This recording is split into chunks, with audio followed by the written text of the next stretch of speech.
G'day everyone, welcome back. It's 2025. Happy New Year to everyone. And we missed a little bit in the haircut. That'll have to go. Yeah, it's going to be annoying. Anyway, welcome everyone. Welcome for being here. Oh, thanks for being here. It's, like I said, 2025. We're into the new year already, and we're going to bring you up to speed on what's been happening in the shed here. Well, to be totally honest, not a lot. Our focus at the moment has been in my wife's craft room, and we're doing tiling. It's a pretty big job, and we probably should have got someone to do it, but we've decided to take it on ourselves, and it's been a challenge. It's been a bit frustrating, but anyway, that's life when you do things yourself.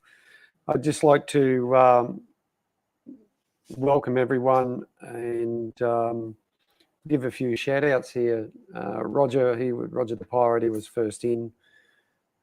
We've got Funk and Hungry, and be in the flat circle. Flat circle.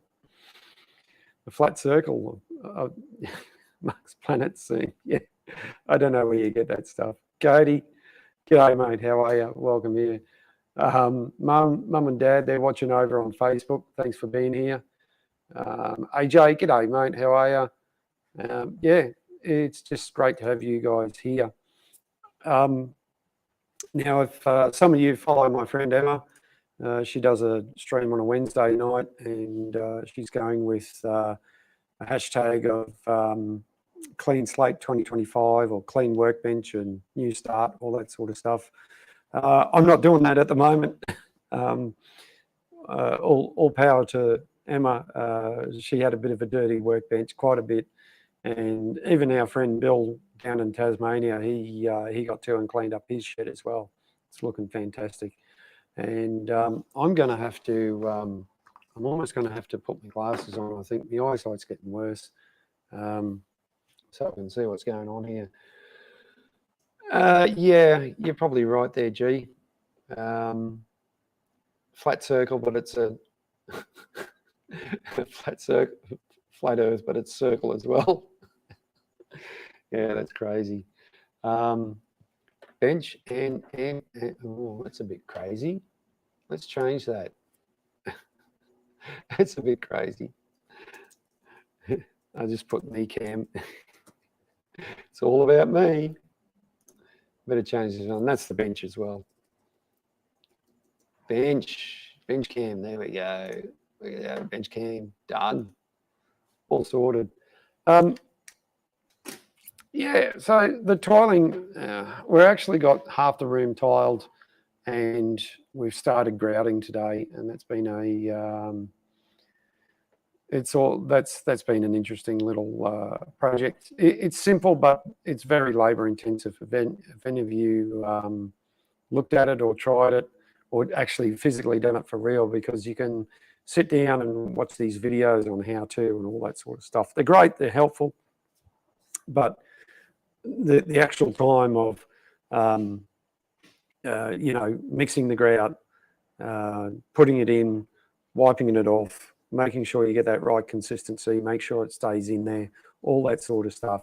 And then there's a lot of water involved. There's a lot of cleanup. When once one bucketed, we got a bucket with water and a sponge. Once that gets dirty, you go and empty that out. The wife goes and refills it, cleans that. So I keep going with the other one. And it's really, one person could do it, but it's just easier with two people. And we do take breaks and that sort of thing, but yeah, it's still a lot of work, that's for sure. Anyway, I'm going to, seeing it's Thursday, we'll do a throwback Thursday to when we took the crankshaft out of the steamroller. And I'll give you a little story behind this. Shed dogs are probably going to go down and have a bark at the gate because all the other dogs are having a chat up the road. Anyway, onto this. So this is when we we took the crankshaft out of the crankshaft and flywheel, I should say, out of the steamroller. Next door was being redeveloped. You can see the excavator there. This is the crane truck from work. Once again, my work has been so helpful, and I'm very thankful for them for helping me out. And this is back in the days when we had the old shed. We still had a lot of grass. Of course, where the roller is sitting in this photo. You know, g'day, Jamie. Happy New Year, mate. I hope you're doing well. Hope you're not getting in that fog there over in the UK. So this is the roller on screen here. You know, when we first started working on it, probably about 6 to 8, maybe almost 12 months since we got it home. And I brought the crane truck home to get the flywheel and crankshaft out, because that had to come out. That's just a different view. Crane truck is such a handy bit of gear, that's for sure. I've been done a lot of work with this crane truck. It's been fantastic. And oh, there you go. That's next door when it was getting developed. Yeah, when this was going on, they wanted to buy half our block, and you know, we said no. You know, so where are we? Keep going here. Right, sorry, we've already seen that one. So this is the son-in-law. He's given me a hand to take it off. This is how I'd done it. It was quite easy to take off, actually. It wasn't too hard. Everything, what took me the longest was all the motion and so on that was associated with the steamroller.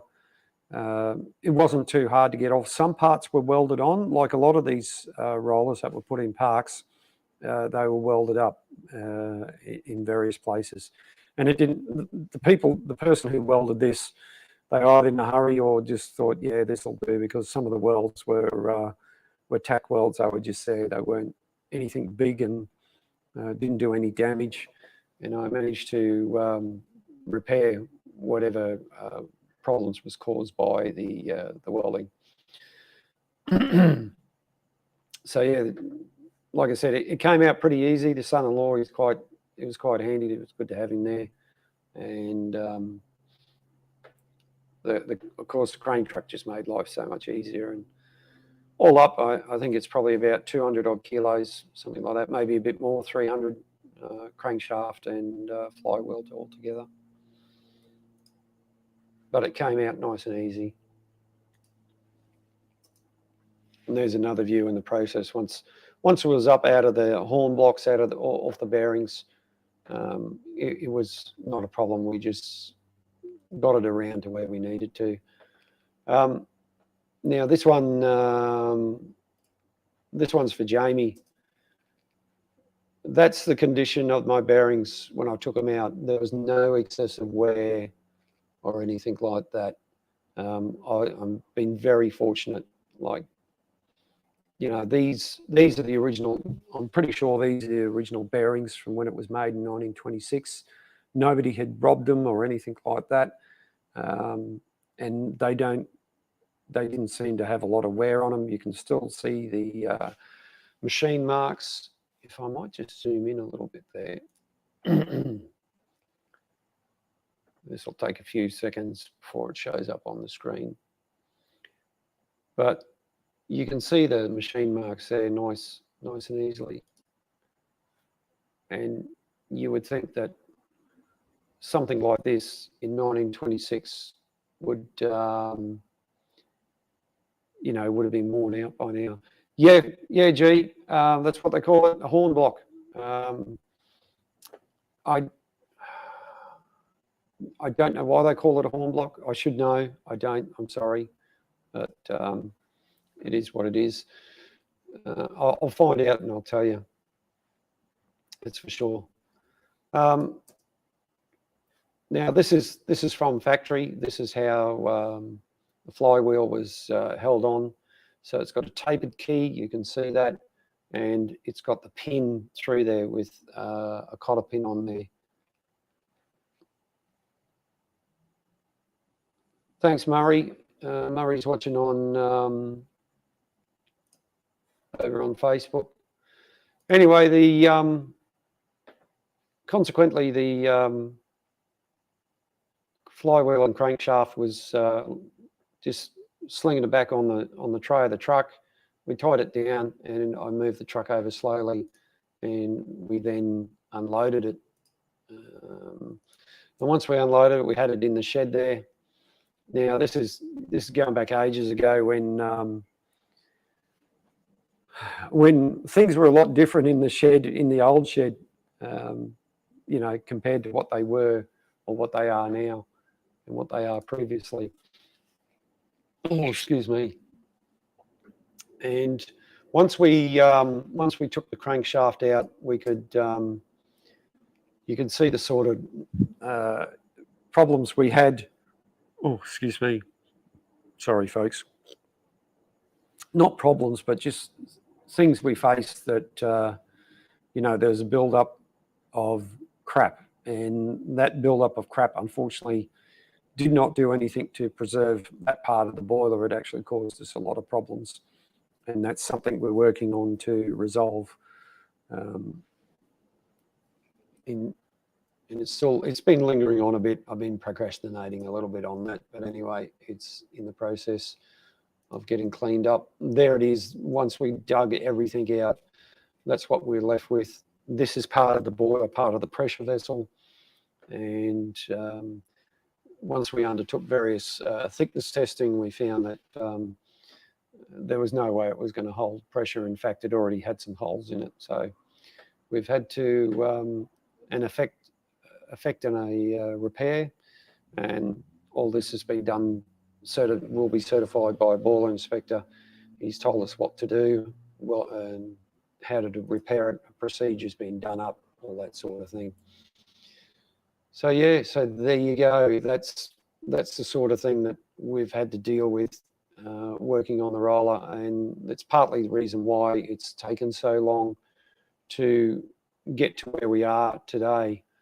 That in the fact that we, you know, built 2 new sheds. I broke my ankle and all that sort of lovely stuff. So as it sat in the park for 50 years, this is where the bearing mounts on the crankshaft, and this is what is commonly known as the big end. Now, the big end, you have that in internal combustion engines, diesel engines. This is where the main force of the power transfer from the piston into the reciprocating motion onto the crankshaft happens. And as you can see, it is slightly deteriorated. One, it's got scoring on it, and two, it's pitted from being exposed to the elements. Yes, Roger, to answer your question, we do still have a lot of the original parts, and some of the original parts that were taken off it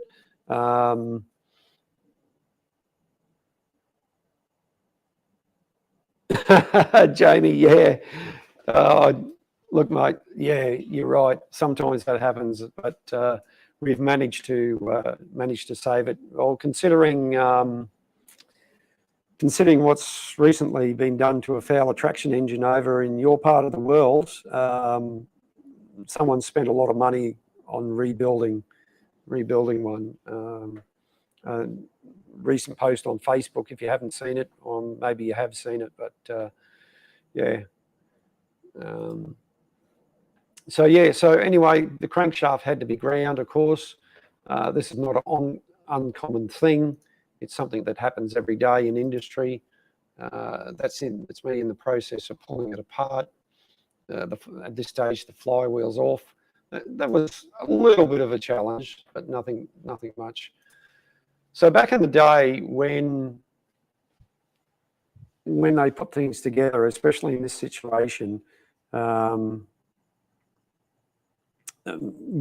didn't have the modern day thread locking devices like we got. These were in place with castellated nuts.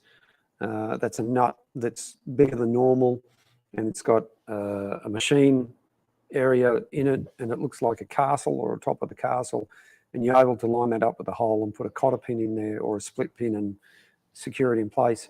The other thing they did, hang on, hey, shed dogs are getting a bit wild out there. The other thing they did is filled everything with lead. To get these nuts off, I had to heat things up with the oxy and melt the lead away. Lead's a good, lead's a very good thread retaining compound if you haven't got anything else. And there you go. That's well, I shouldn't say lead, but solder. Probably a soft solder of some sort, maybe not lead.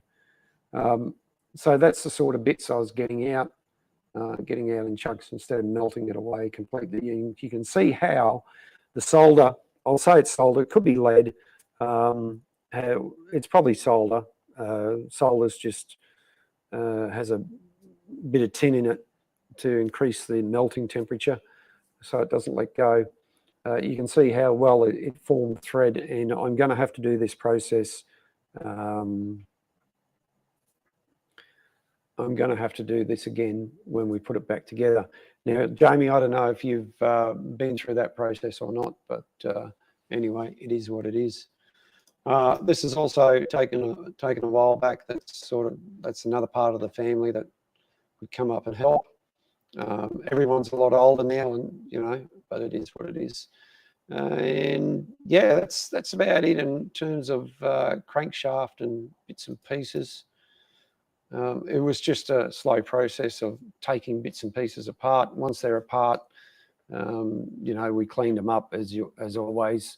Wire brushed them, sandblasted them, cleaned all the dirt out, all that sort of stuff. You can see the solder on the ground on the tray of the ute there that was holding everything together, and you can even see it. I'll zoom in here. I'll zoom in a bit more. Whoa, that's a bit much. Go down. Zoom out a bit.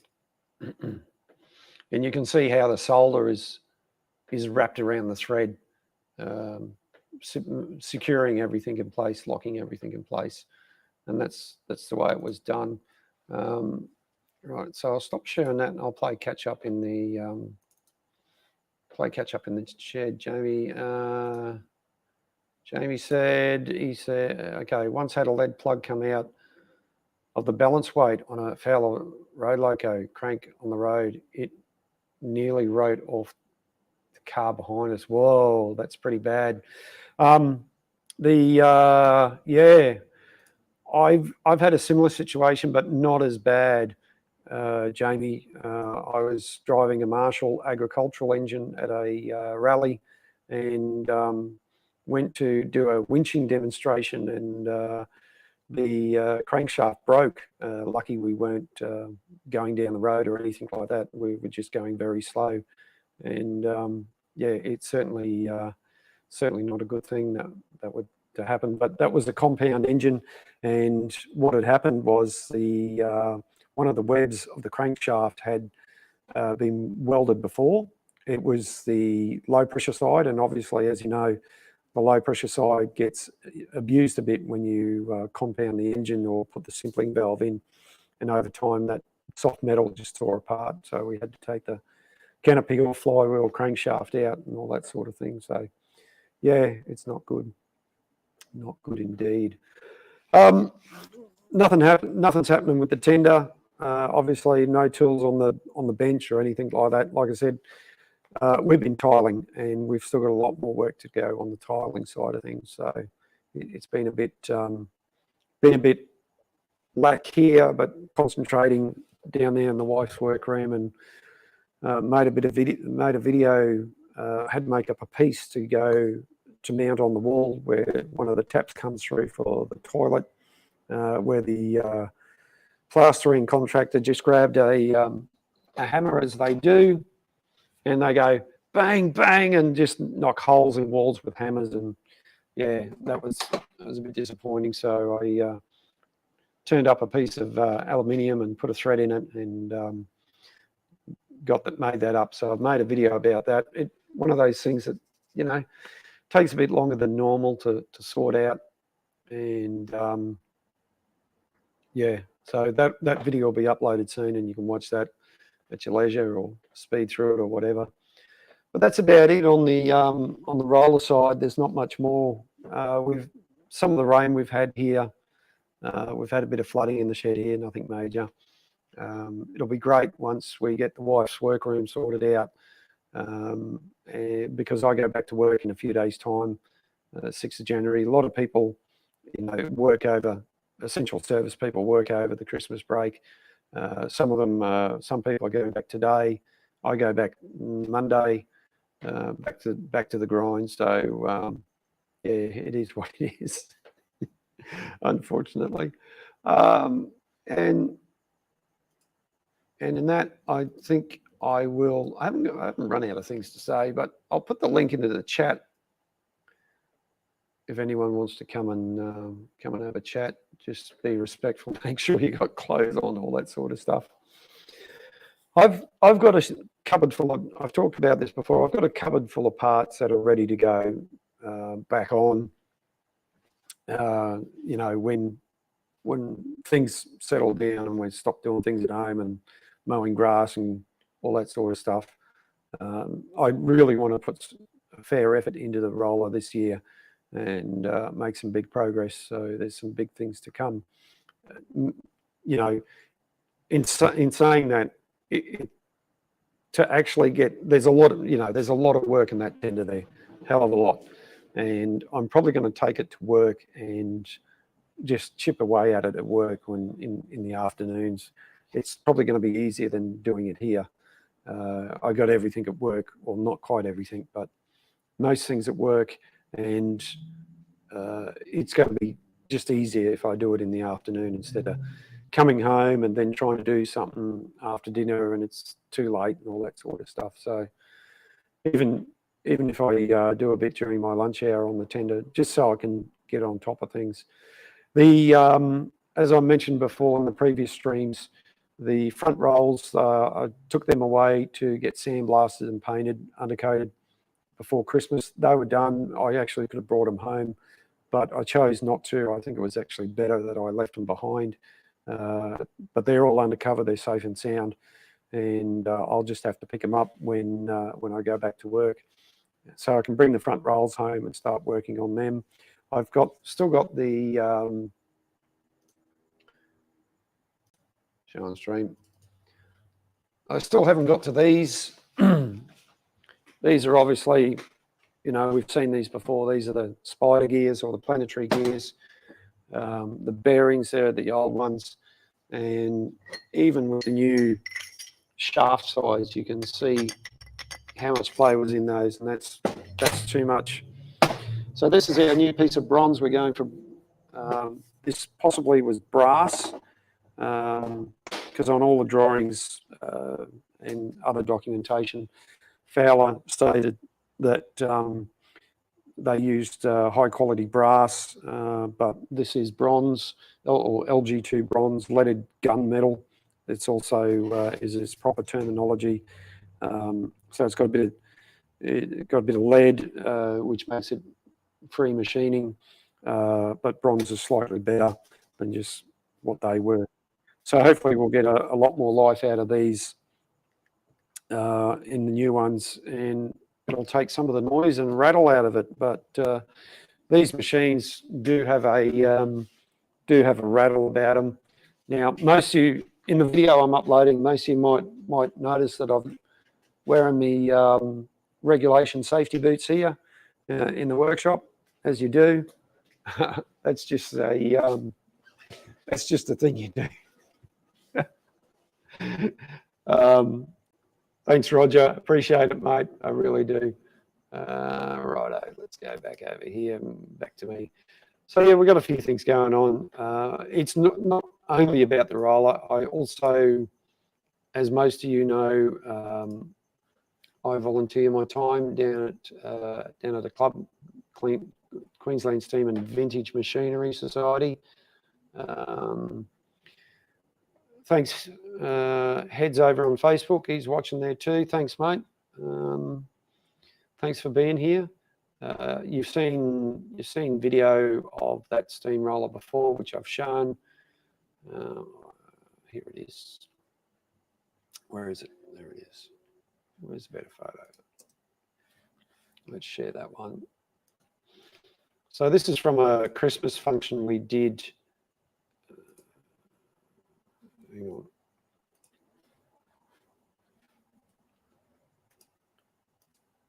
Don't worry, I'm really well organised. I'm a professional at this game, trust me.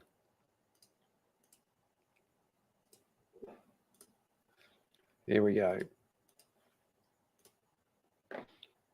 So this is the Aveling & Porter steamroller that is just one of the engines in our club at Old Petrie Town. And we were out doing a Christmas function. We didn't have to do much. All we did was turn up, sit there and talk to people. Some people were surprised. We got to talk to some interesting people, that's for sure. And then we took them away, put them to bed. This was an afternoon, evening function. You know, so it was really, really good to have this engine out. We had the other engine out as well, the Marshall Agricultural engine. Let's show a photo of that. There she is. This is the one I was talking about that broke the crankshaft on. Summertime, it was obviously summertime. It was a really hot day that afternoon.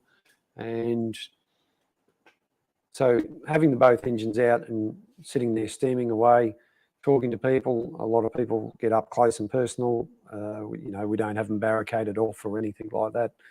And it's good to talk to people and engage with them. In fact, I was talking to one lady and she was an engineer and she was sort of a little bit amazed that something like this was in some respects still going. And you hit them with a few facts like, well, this is 100 years old and all that sort of stuff, and it blows their mind a bit. So yeah, so they're two of the club engines that are currently operational. We also have a number of internal combustion engines, stationary steam plant and so on. We've got a good variety down there at Old Petrie Town. And I'll stop sharing that now. We had live music, so I couldn't go live or anything like that because would have got the old copyright strike from YouTube. Yeah, it is. Yeah, it is. G. That's for sure. They both go well, and we need to come now. Summertime for us, so we stop until about February. So in this time, we do maintenance required. Boiler washouts and other minor maintenance. Now, our friends over in the UK, they're the opposite. They stop during winter, so they'll start cranking up again around their springtime with their rallies and things like that. But a lot of the engines over there are all parked up. The water's drained out of the boiler because you don't leave the water in there. It it can freeze and cause all sorts of damage to the boiler. So those guys take the opportunity to do the same thing that we do in summertime, or, most of summertime. But that's it. Roger, thank you very much. Yeah, it was a good time we had there, mate. It was. You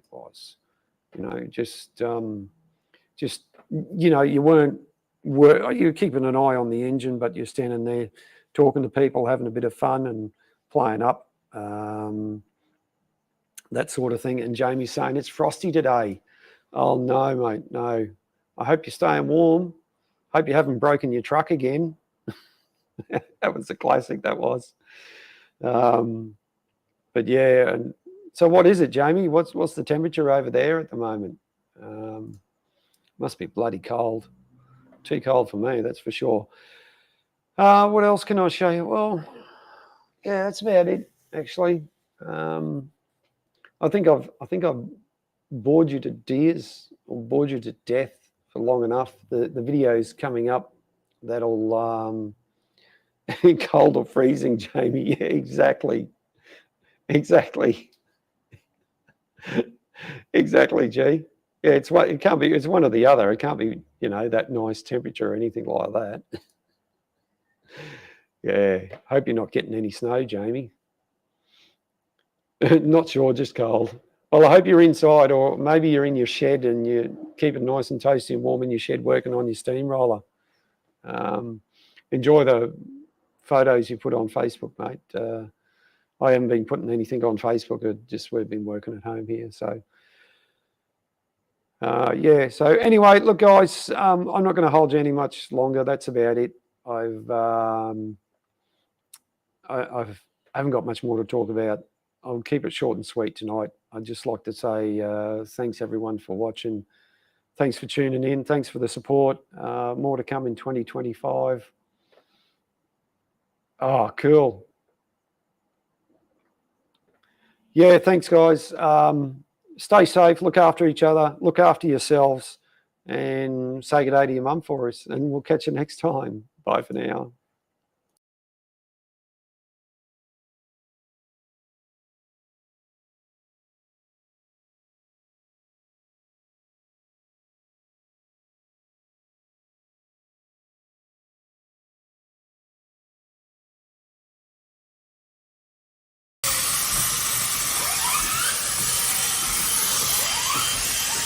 Whistle time.